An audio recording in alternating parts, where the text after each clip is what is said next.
Welcome to the Metaphysical Martini Show, where wit and wisdom come together to bridge the gap between the spirit realm and the physical world. With Ani Avedissian, the suburban shaman, a production of Cosmic Reality Radio.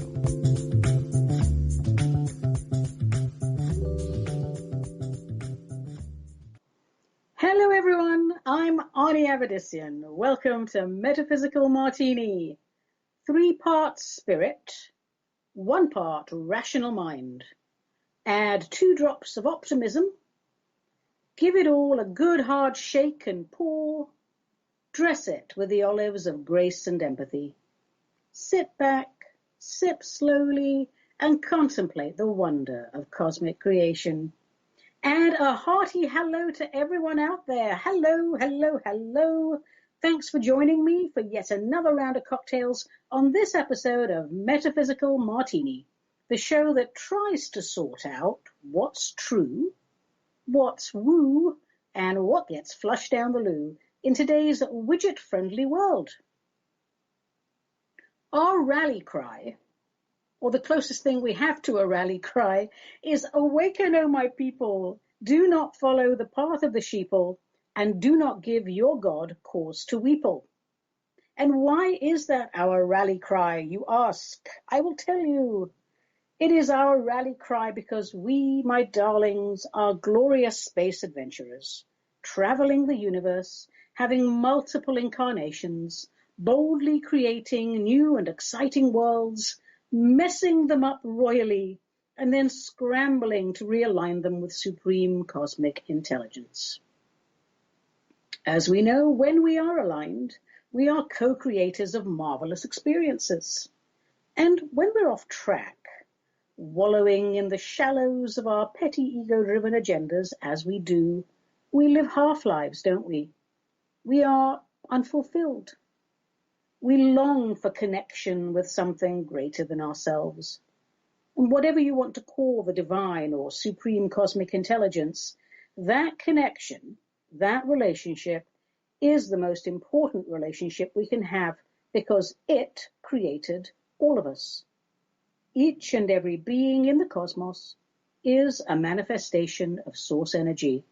So if our relationship with it is a good one, then by default, our relationship with all beings will be good. Or at the very least, so much more civil and manageable, and that can only be a good thing. So welcome to the show, my darlings. Welcome. Your questions and comments are an important part of this show. In fact, that's why we started this show, so that people could ask questions without fear of being bullied or ridiculed. So people could have a little rant if they wanted, as long as they kept it polite. So people could post their comments or, tell me and I will post the comments for you. We want to share. We want to be open. How do we feel about life, the universe, and everything?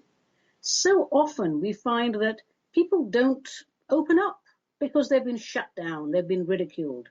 And we've lost that sort of beautiful thing that we used to have when I was a school child called respectful debate, respectful discourse, where we would, go against other schools and have a debate on a subject, but winning the argument. That's not what it was about. It was about expanding consciousness. And, I'm 6 decades old. I'm not that old, so it wasn't that long ago when we really did respect each other's point of view. And we'd like to bring that back. So send me questions, comments, rants, whatever you think will illuminate your fellow man. Email me at ani@aniavedissian.com or snail mail, which still works really well, Cosmic Ani, P.O. Box 714, Wilsonville, Oregon 97070, United States of America. Now, no subject pertinent to the evolution of mankind is off limits. Someone asked, how do you choose the emails and all of that? Well, I pull the emails and the letters daily. I review them. Yes, I do review them. Nobody wants to sound like a complete idiot on live radio. Then I put them in a large goldfish bowl, and Unless there's something I particularly wish to address, I just pick them at random during the show. So I've had a look at them, but I don't really know which ones I'm going to pick. And that makes it more fun for me, and it makes it more fun for you. So let's take a look. Usually at this point, I go off into some sort of pontification, and I'm sure at some point throughout the show I'll be doing that. But right now, since I have received more questions than usual, I will dispense with my usual introductory pontification and, excuse me, get right onto the questions. So let's pick one up from the goldfish bowl. And our first question comes from a chap called Oliver, who says, "Dear Ani, I agree with you that we, as a race, miss the obvious. Please then make it easy for us. How do we overcome fear? You must admit that is how they get us every time. Campaigns of terror, one after another. It's contagious. When people are locked in fear, they freeze. They can't think or act. So what do we do?" Thanks for the question, Oliver. Good question. Well, let's say we overcome fear by understanding exactly what fear is. So what is fear? Is it, as the dictionary says, an unpleasant emotion caused by the belief that someone or something is dangerous, likely to cause pain or a threat? Here's my thing on fear, because, this is my life, talking about fear. Fear, I believe, is irrational and unnecessary. I don't believe we as humans were originally coded to feel fear in the face of a perceived threat. Threat requires that we be calm and rational so we can make the best decision with regard to our safety, with regard to our survival. I believe we were originally coded to enter a heightened state of awareness. So we perceive a potential threat and we process it. Instead of freezing in place and letting the incoming emotional intelligence overwhelm us, our senses sharpen. Just like in the movies, time appears to slow down as we assess the risk and what action to take. So that's freezing in fear versus a heightened state of awareness. If primitive man on this planet froze in fear every time he unexpectedly encountered a woolly mammoth or some wild animal, well, the wild animals would quickly outnumber all the men. We wouldn't have any humans. They'd all be eaten by the animals would eat all the humans that were frozen in fear. So freezing in fear serves no purpose. So it couldn't have been part of our original cosmic coding. But entering a heightened state of awareness does serve a purpose. It empowers us to make rational decisions regarding our survival. So what changed? Well, somehow over time, as societal interaction became more complex, we lost the ability to process our emotions in a functional manner. We created and gave into the greatest illusion of all, this thing called fear. And as our numbers grew, it did not take long for tribal leaders or world leaders to exploit that particular personal and collective dysfunction. So we're in the midst of it now, aren't we? People are quite literally locked down in fear. If we do some simple arithmetic, review multiple news sources and research their funding, and deploy common sense, it could not be more obvious that we have little to fear infection-wise from this current shamdemic.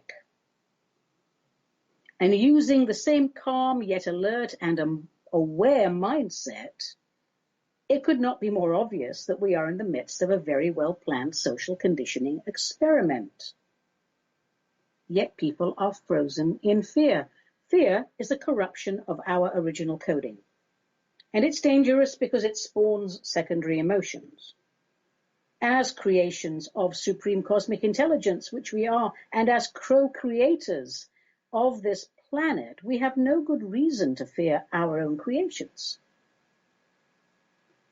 And if we find we have created nasty juju, and I think we can all agree we have created nasty juju, the mature course of action would be to review our decisions from a place of stillness, soul still to hear God's will. That all makes better sense to me.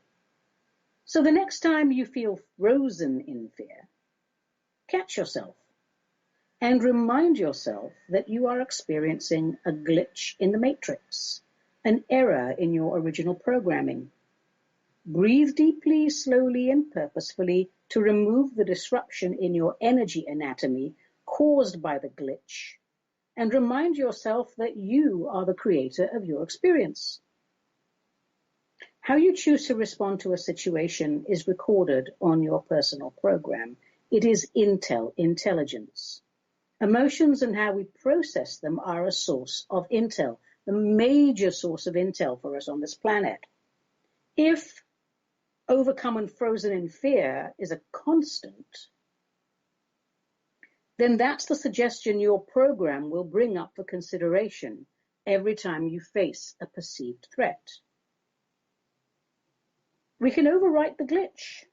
Coding is fluid. We can overwrite the glitch, the corruption, by reminding ourselves that when aligned with our higher selves, every pleasant situation, that should be every unpleasant situation, has a sensible solution.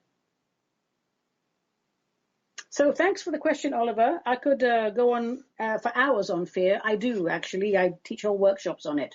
But just remember, people, it's an illusion. It's not real. So let's pick something else. Excuse me. Let's see. Here's one. Here's a question from a listener in Ashland, Oregon, a lovely part of the world. Hey, Ani, do you ever comment on Ben Fulford's posts? Do you know also if there are any objective journalists left on Earth? Well, okay, Ben Fulford, I read them, but because I disagree with a good portion of what he comes up, so no, I don't comment on them or particularly spend any time on them. And I don't subscribe to him either, but somebody is good enough to send me, their subscription. So I had a quick look through his last one, through Fulford's last one, and he maintains that Putin is a servant of the Satanists. And that is not by any stretch of the imagination true. And that's really damaging information. If he believes that's true, he has every right to say it. But so much of Fulford doesn't resonate with me. As for objective journalism, well, not in the mainstream, I don't think. But I personally like to check in with a chap called John Rappaport, Rappaport. He's one of the last of the still living old school investigative reporters, and he has cracked open many a scandal. His books are worth reading. What are they? The Ownership of All Life, How Megacorporations Own the World. The other one is Oklahoma City Bombing, The Suppressed Truth.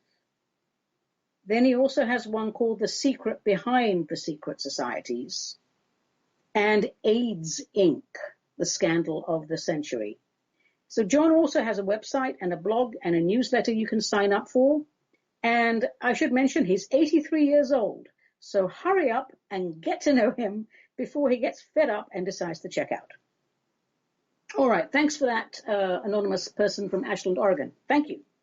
All right, let's pick one. Here's a snail mail postcard. I do love those. This is from a young lady, I think, from the handwriting, in Petaluma in California. And Jenny asks, Ani, why do corrupt people get away with all they do? And how do we stop them? Well, Jenny, plain and simple, they get away with it because other people let them get away with it. And who are the other people? Well, the rest of us. Some do not see the corruption. We have to be honest, some people just don't see it. And those are the ones who are truly asleep. And then some see it, but do not understand the severity of it. Other people see it but turn away from it because of fear. Some see it and are bribed to turn a blind eye. And some see it and do not care because they hate themselves and everyone else. Those people do exist.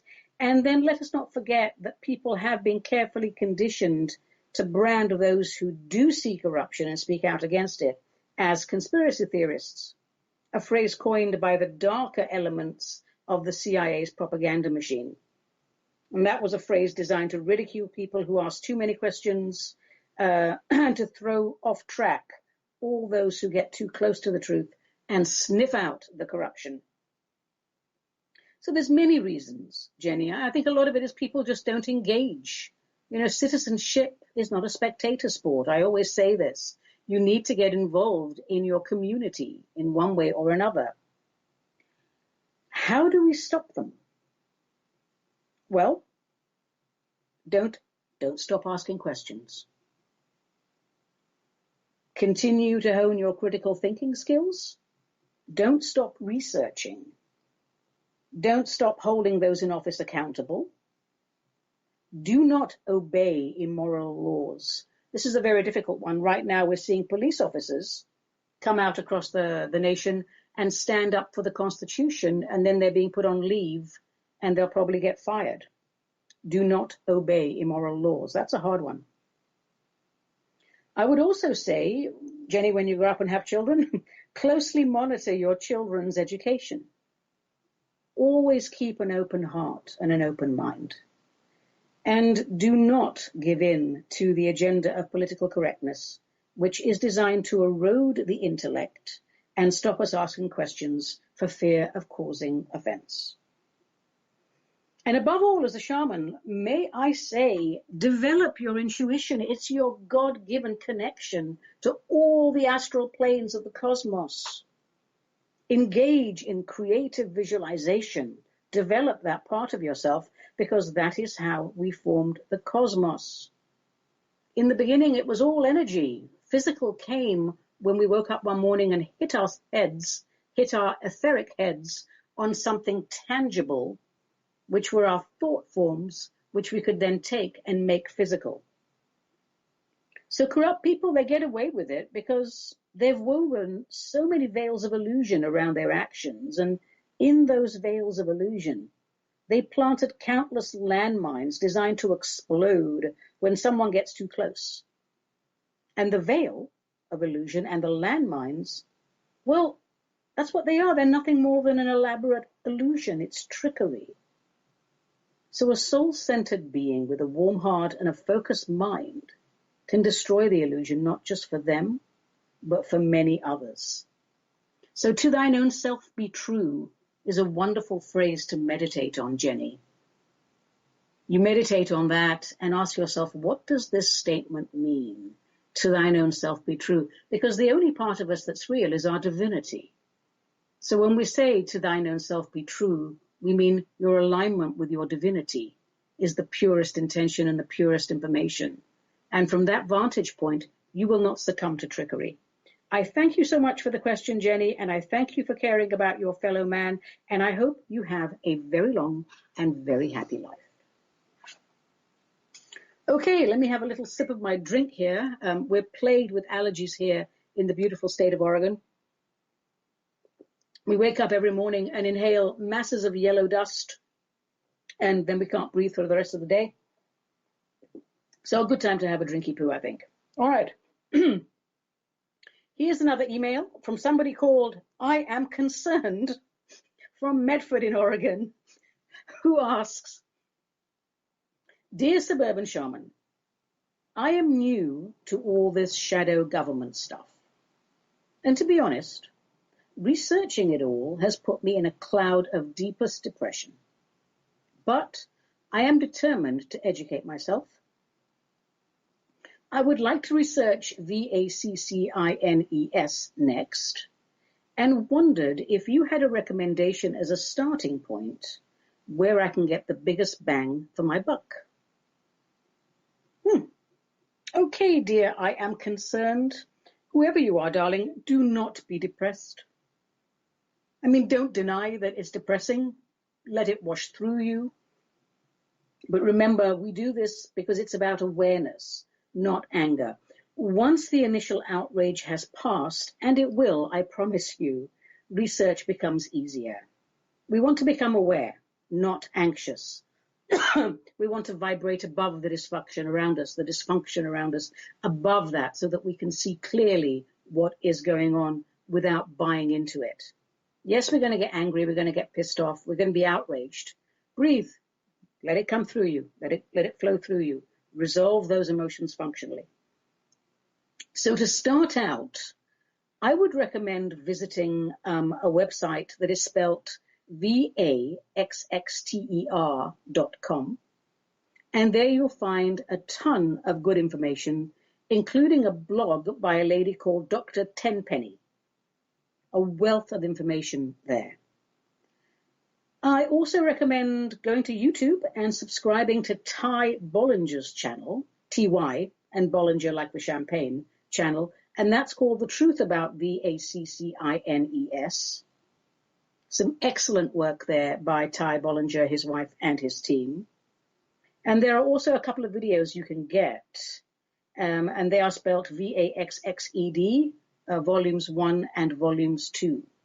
Now, that's plenty to be going on with. There's a whole world of information out there, but you asked me for a jumping off point, and I think that these are good. So both are great starting points, and they'll give you many rabbit holes to explore. A bit of advice, if I may, don't overdo the research, Mr. I am concerned. Don't be like those people who start an exercise regimen and go all gung-ho for it and then burn out and give up in a couple of weeks. I've done that in the gym about 100 times. If you have been asleep for 20 years, you will not catch up in 20 days. So pace yourself. Take your time. Awareness, it's a lifelong project, isn't it?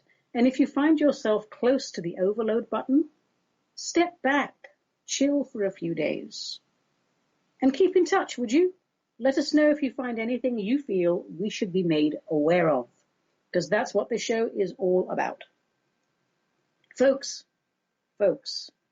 my darlings, we must ask ourselves, I think, especially today, why so much information about VACCINES has been censored.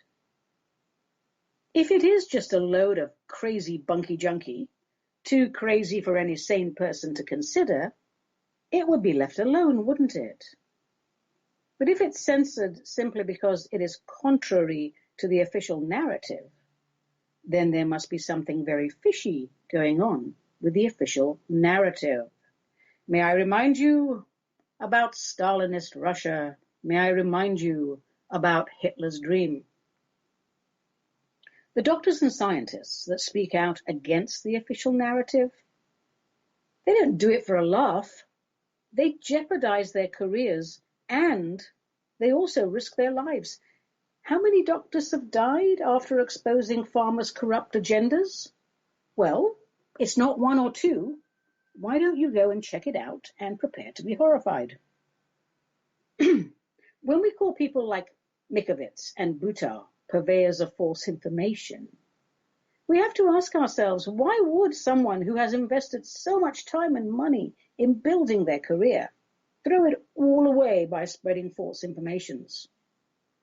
What could they possibly gain from such an action? Because, notoriety, well, it doesn't grant you tenure, does it? And it doesn't pay your bills.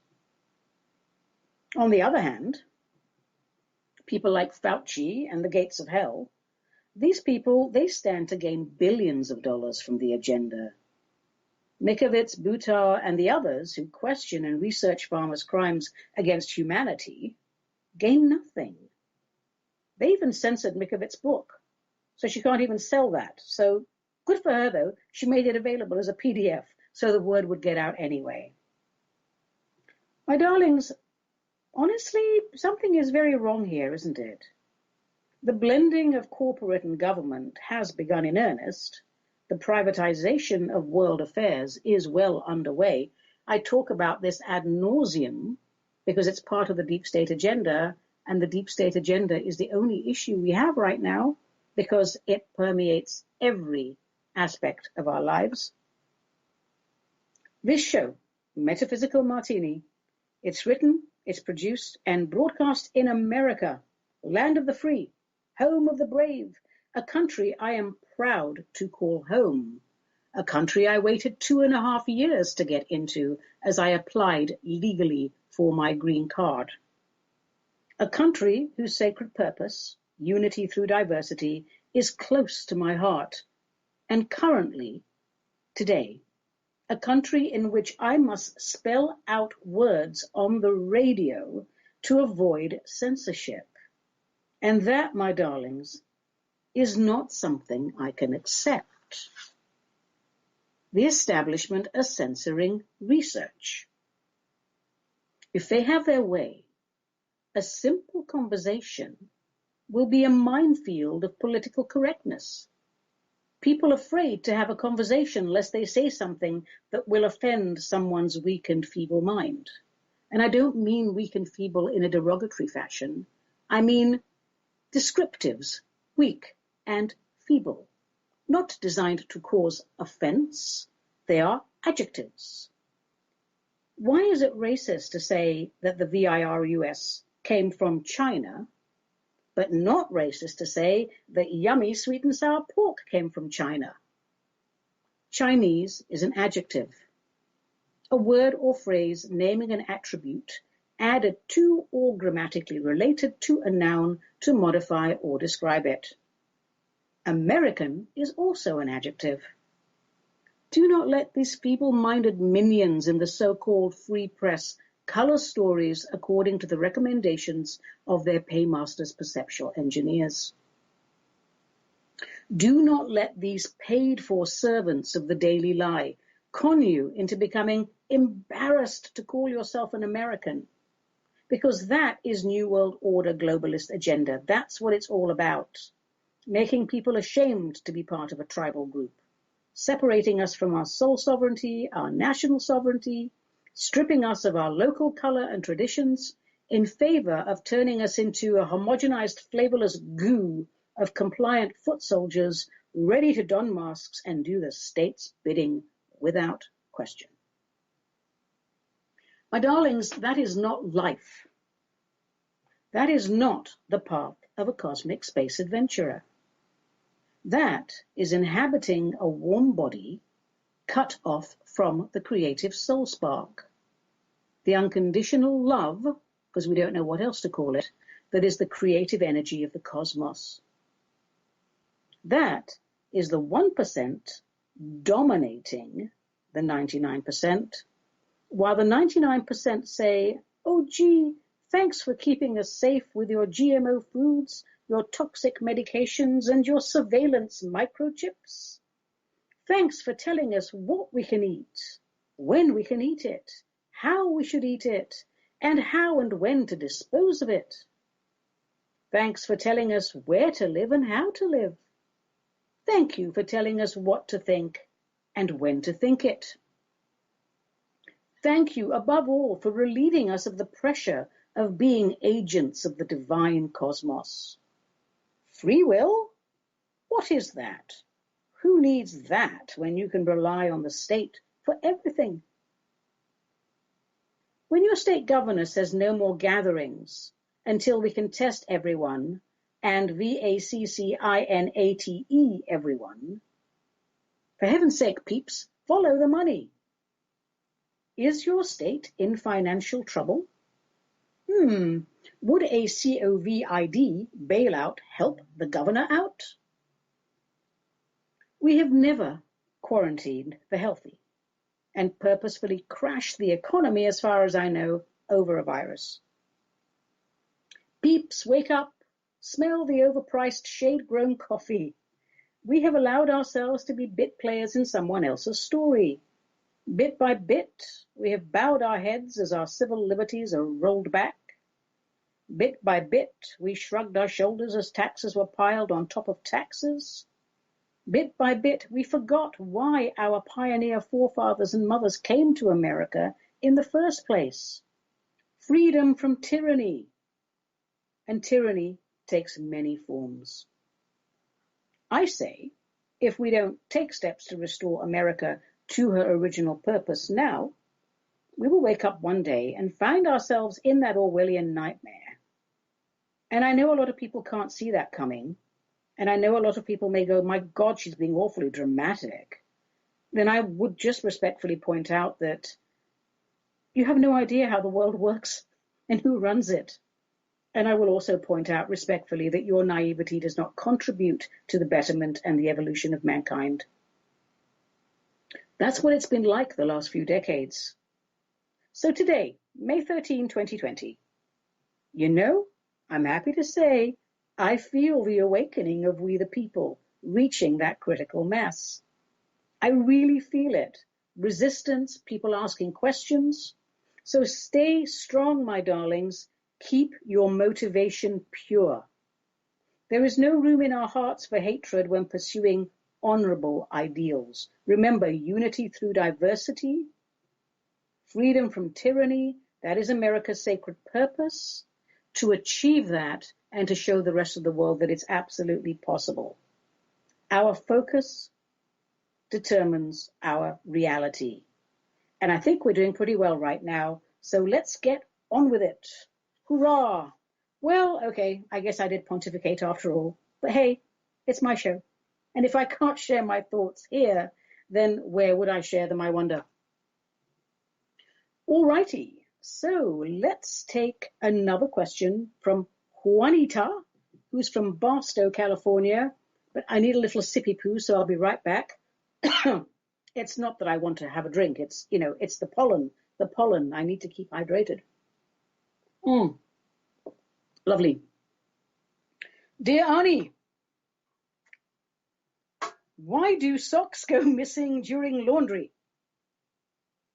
And why is it only one sock that goes missing and not both?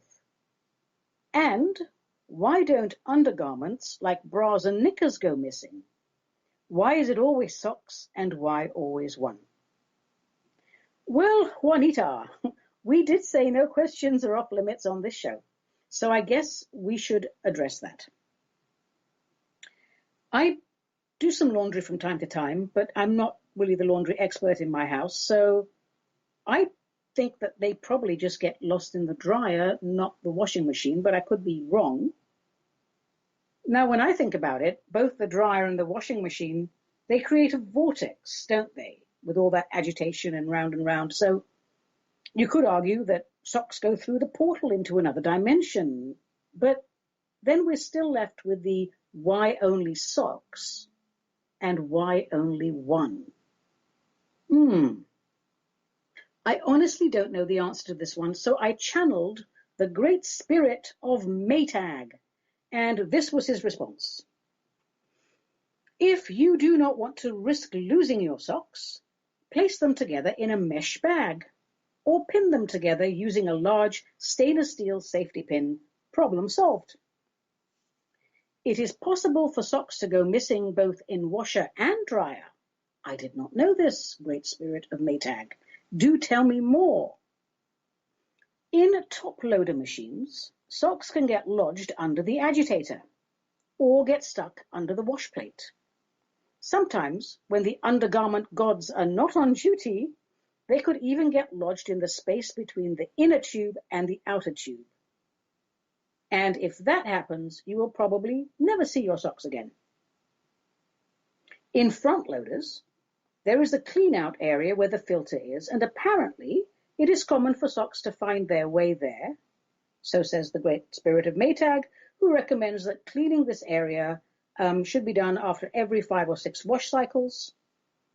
The great spirit of Maytag also says overloading your machine contributes to MSS, missing sock syndrome. It is also possible for socks to get trapped in the rubber gasket lining of a machine, so check this area too and wipe it out to avoid icky mold. As far as losing them in the dryer goes, check the lint trap. Socks may seek refuge there from time to time. And there's more. Another common problem with dryers is static cling. Your socks may have attached themselves to other items of clothing, or lodge themselves into the corner of a fitted sheet. On occasion, says the great spirit of Maytag, socks can get lost behind or in between appliances. Well, there you have it. I must confess I am disappointed. I mean, this channeled information is far too mundane, far too hands-on, far too sensible. I was hoping to hear about a secret realm, a frozen magical wasteland where errant socks kept Tupperware lids warm and cozy. Oh well. Well, now we know where to look when something's afoot. Or in this case, not on a foot. Thank you, mighty spirit of Maytag, for helping us out with that one. Let me see, should we finish on that one with the questions and answers? Let's see, there's one more that's peeking out from the goldfish bowl here. Let me take a look at this one. Ah, yes. This one is a comment, and it's from Rick in Aberdeen. Not sure which Aberdeen, so I won't attempt a stupid Scottish accent. Rick says, Hey Rick, did you know the president of Tanzania, John Magufuli, submitted several samples for COVID testing? All came back positive, but they were not human samples. One was a fruit, one was a sheep, and the other a goat. He did this deliberately, putting human names on the samples. This is proof of an alternative agenda, one not connected to people's welfare. Thanks for your comment, Rick. Actually, yes, I did. I read about this, and I had a bit of a giggle over it. I think anyone with common sense and any awareness has figured out that this whole scenario has nothing to do with health or people's welfare. It's about profit and power. And I think that's it for questions, answers, and comments for this week's show. So thank you to everyone. There's more in the bowl, but keep them coming. All right, now it's time for a different segment, and it's Tarot A Go-Go, a little shenanigana with the Major Arcana, using the Rider-Waite deck. So let's see, what did we do on the last show? I think we featured number 16, the Tower. So today we will feature number 17, the Star. And what a lovely card this is. So let's take a look at it. I get a warm, loving feeling just holding this card and looking at it. There's a beautiful woman on there. She is naked, and she has a lovely figure. I wouldn't dare go naked in public like she does. So nakedness, that's nothing to hide. She has nothing to hide. She has 1 foot in a pool of water and 1 foot on the grass. And the environment around her, well, it seems healthy. It seems lush. She's holding 2 pots, 1 in each hand. And at first glance, it seems she takes the water from the pool and pours it onto the grass, sharing information from the cups of consciousness. But if we look a little closer, she appears to be pouring water into the pool. So where's the water coming from? Is it coming from the ethers, the 3 cups of consciousness, conscious, subconscious, and superconsciousness? Above her head, there's a lovely bright star, and it's surrounded by 7 smaller stars.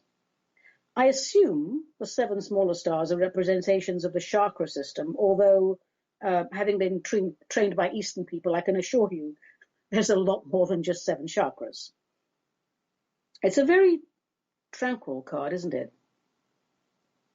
It says all is well with the world. I'm doing what needs to be done to keep all in balance and harmony. What happens with this bright starlight? Well, we're illuminated, aren't we, by starlight? And when we're illuminated, we're inspired. We're hopeful. The lady in the star, she exudes an air of grace, of beauty, charisma. She's elegant, she's poised. She's in the perfect mindset for expansion. What should we expect when we pick the star? Well, clearly it's a positive card.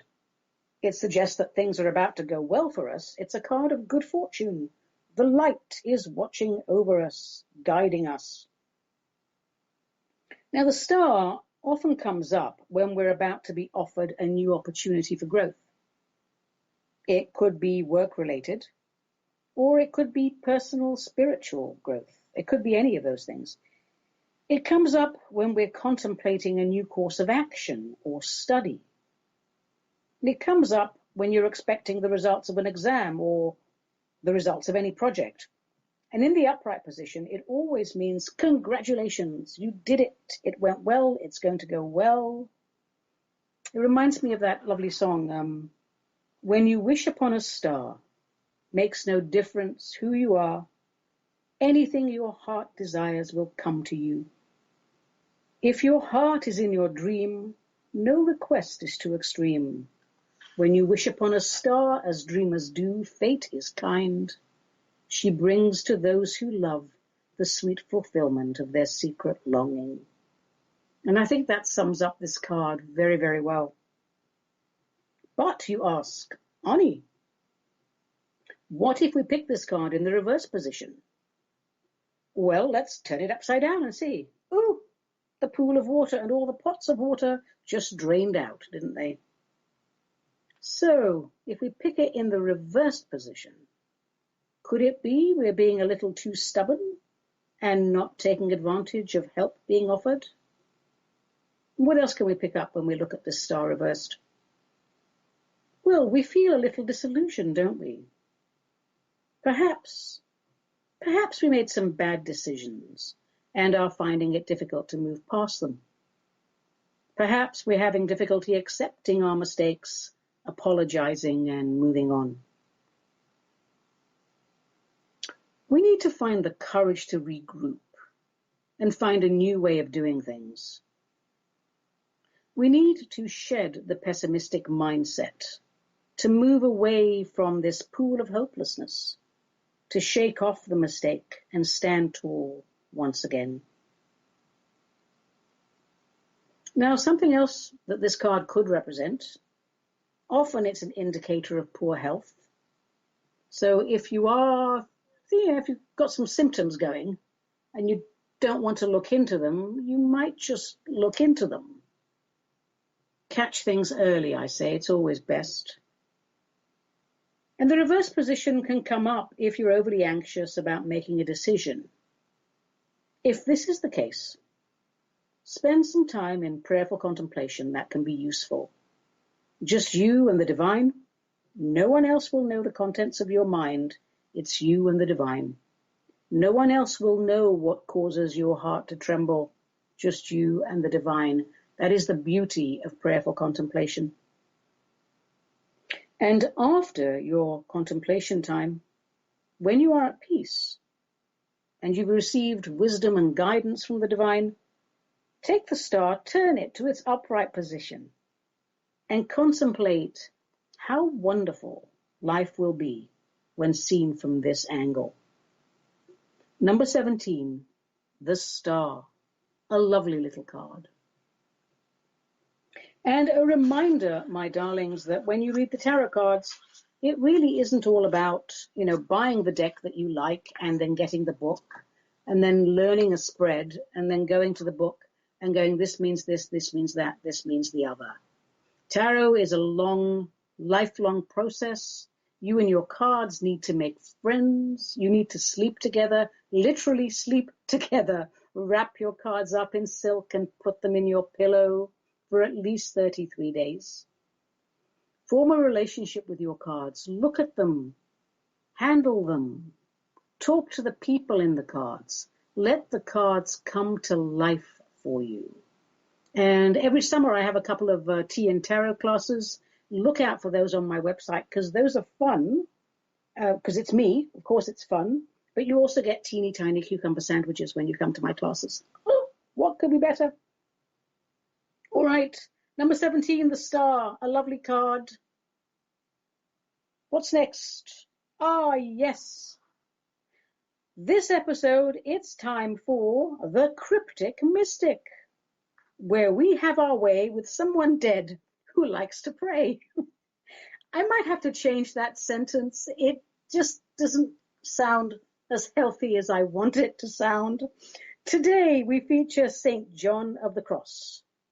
1542, 1591, well and truly dead, or as I call him, Johnny C. So who was this chap, and why are we giving him airspace? Well, he was born Juan de Yepes, that was his name at birth, and he came from a pretty poor family, tried out a whole bunch of trades, but he was quite bright, and he entered a Jesuit school and then was admitted into the University of Salamanca, where he pursued holy orders. And what's interesting about Johnny C is St. Teresa of Avila was very formative in his life. And it was she, I think they met at the University of Salamanca. And so it was Teresa of Avila who persuaded St. John of the Cross to join her in the Carmelite order and to reform the Carmelite order. They wanted to turn it into something rather strict, I think. So St. John of the Cross, when you think about him, for those of you who think about mystics, it's all about struggle and suffering. And that's why they wanted to reform the Carmelites. So I think he entered the Carmelite order in 1568. And he always said, if you're going to know God, turn not to the easiest, but to the most difficult, not to the more, but to the less, not towards what is high and precious, but towards what is low and despised, not towards desiring anything, but to desire nothing. He really believed that suffering was the key to his relationship with divine unity. And he heaped suffering upon himself. He fasted a lot, and he beat himself up, quite literally beat himself up. And if that wasn't enough, all of his, his fellow friars and his fellow monk people there, they thought he was a nut job, because they enjoyed being monks, but they had a certain amount of comfort and freedom and pleasure and good food, in the monastery and the order.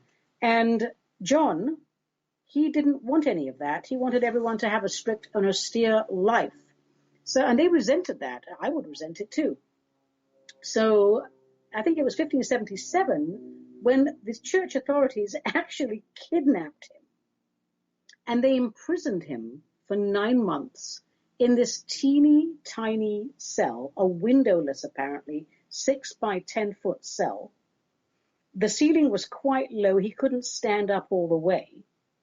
And it was a stone cell. There was no heating in the winter, and there was no ventilation in the summer. And he was very malnourished. And once a week, they took him out and beat him up. And then they threw him back in. And he was very ill as a result of this treatment. I don't know whether he enjoyed it. Maybe this was a little bit too harsh for him. But this was a very dark time for him, clearly. And apparently, by the light of a 3-inch hole high in that little wall in that cell, he wrote his 2 greatest poems, The Spiritual Canticle and The Dark Night of the Soul.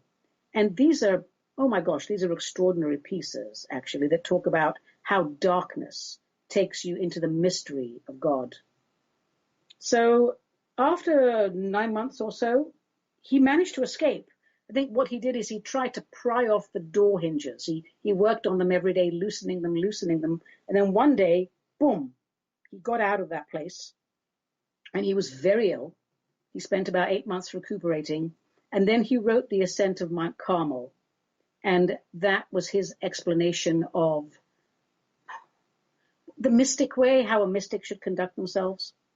So for John, let me explain, the path of the mystic, it meant living with an almost all-consuming desire to know nothing but God, to leave everything, abandon everything that did not contribute directly to his relationship with God.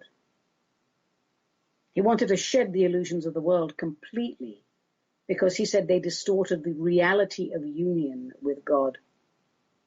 One of my favorite poems, of all time, actually, is Dark Night of the Soul, as we know it commonly. And in this, John just goes on about extinguishing everything in his life except the desire for God. And I will read a very raw translation of it for you. One dark night, fired with love's urgent longings, I went out unseen, my house being now all stilled.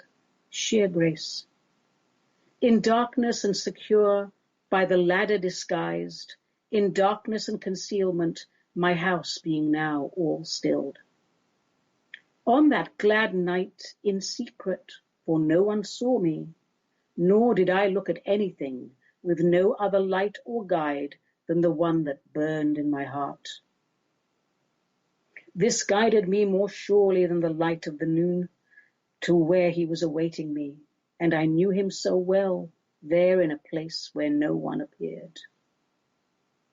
O guiding light, O night more lovely than the dawn, O night that has united the lover with his beloved, transforming the beloved in her lover. Upon my flowering breast, which I kept wholly for him alone, there he lay sleeping, and I caressing him, there in a breeze from the fanning cedars.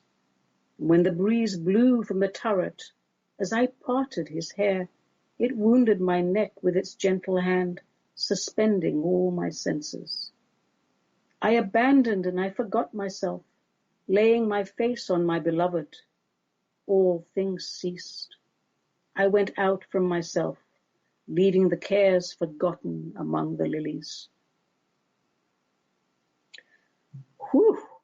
If you want a more romantic version of that, there's a Canadian folk musician, Lorena McKennett, who adapted this and set it to music and called it Dark Night of the Soul, and it is exquisite. I recommend you look that up and play it. You will be transformed. So whenever we're looking at mystics and trying to read, they're always talking as if they're having sex. It's not the love of God. It looks like they're having sex. It sounds like they're caressing each other and all of this. Clearly it's not sex. He's not having sex. He is in love with the divine. And there is no other language that he can think of, no other emotion that gives him that total union than to compare it to the union that two people very much in love enjoy together. So in his mind, this is the very first step of knowing God is purification. When he talks about my house being now all stilled, what he's talking about is his body, the passion and the coding that's inside the flesh. And then the soul is readied for the second stage, the illumination, the blissful state, that heightened state of awareness that you enjoy when you are communing with God. And he really has given everything to the experience of merging back into his pre-embodiment state, is the way I feel about this. The wounded neck, the suspended senses. He feels he has an absolute loss of God in this world. He has a sense that everything in this world has to be obliterated so that you can join with God. Sort of like a spiritual crucifixion, if you will, is almost necessary in his mind to rejoin the divine. And only then do you even have the right in his mind to seek God for God's sake. And not for what God brings you, but to seek God simply for God's sake. I would term that just wanting to understand the pure potential of source energy from which I came, the pre-embodiment potential. He spent, I think, another decade after he recovered, championing reform, his particular brand of reform. And then he retired. He found a small village somewhere. I think it was a village where they had treated him particularly badly. And then he, decided to live out the rest of his years there. And he died unromantically from a bacterial infection, I think, that started with a cut in his foot. Suffering, man, it's such an interesting concept, isn't it? So many of the mystics, they feel the need to quite literally purge the humanity from their bodies, don't they? And not just by fasting, but with physical brutality, with physical pain. As if they're saying, the flesh is dirty and does not honor the God within. Some say, well, Ani, it's a primal longing of the soul to be free from the human experience. But the soul loves to create and explore. The soul doesn't actually suffer. It's not capable of suffering because it doesn't have ego. It's the pain body, the coding in the human pain body. That's where we get the illusion of suffering from. Well, I'll let you make up your own minds about the value or not of suffering. But I was very happy to introduce to you today St. John of the Cross. Check out his writings, Spiritual Canticle, Dark Night of the Soul, The Ascent of Mount Carmel, and The Living Flame of Love. Super stuff. I do love me a nice mystic. Okay, very quickly, upcoming classes and announcements and events. Folks, thanks to the current sham-demic scenario, which may go on for a while, blah, blah, blah, I'm being proactive and moving out of my Wilsonville office at the end of this month. But don't panic. There is no disruption to my services. I have already moved all classes to Zoom and Skype. Energy work and counseling can also be done just as effectively by Zoom, Skype, or phone. I'm willing to make house calls at no extra charge for those who live a reasonable distance from Wilsonville.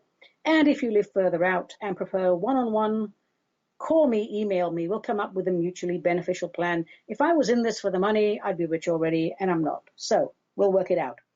I don't observe social distancing, and I will continue to work on location for as long as is needed. Upcoming classes this month, Saturday, May 30th, 5 to 6:45 p.m. Pacific via Zoom, my monthly cosmic conversation. The subject this month is how to communicate with spirits. That's always fun. And the cost is $15, which is a bargain, and the details are on the website.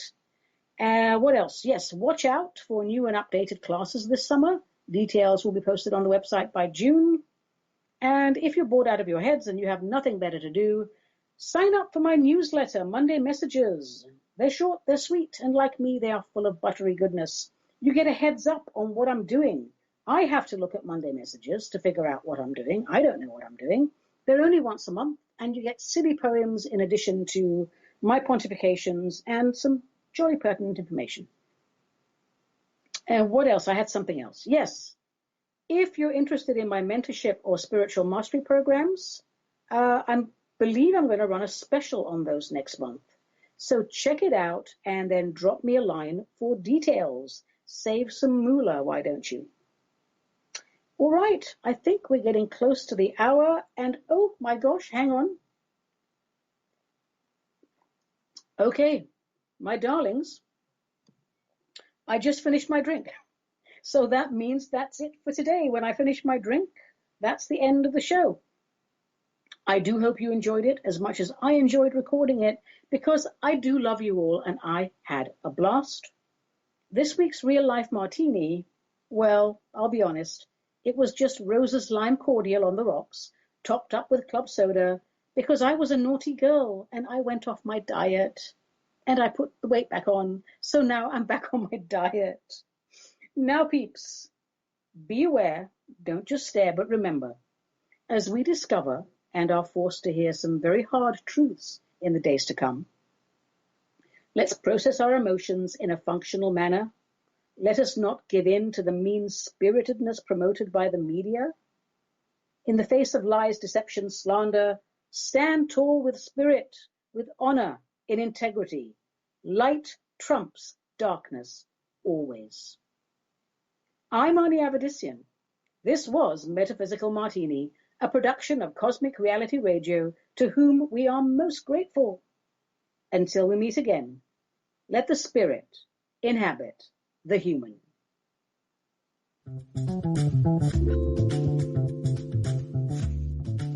You have been listening to the Metaphysical Martini Show with Ani Avedissian, the Suburban Shaman, a production of Cosmic Reality Radio.